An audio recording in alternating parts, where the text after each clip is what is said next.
ગયા વર્ષનું મને ઉત્પાદન પણ સારું મળ્યું અને મેં મગફળીની અંદર જે 8-10 વીઘાની અંદર 8 થેલી વાવી તો એની અંદર અળસિયા મને પુષ્કળ માત્રામાં જોવા મળ્યા. બીજા નંબરની અંદર જમીન આખી મારી પહોંચી. અમારે કોબુ જમીન છે એટલે કરાર ટૂંકમાં કઠણ થઈ જાય, એને બદલે જમીન મારી પહોંચી હતી.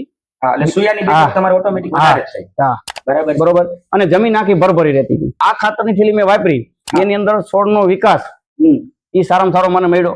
પીડી માંડવી થયા સુધી નથી પડી. બરાબર. પછી તમને દાણામાં શું ફેરફાર જોવા મળ્યો? તમે પોપટા ખોઈલા હોય? દાણામાં મારે હજી સુધીની અંદર કોઈ દેવો ઉતારો બેઠો નથી. આ વર્ષે પણ મેં ઈ જ બિયારણ પોતાનું મારું રાખી દીધું છે.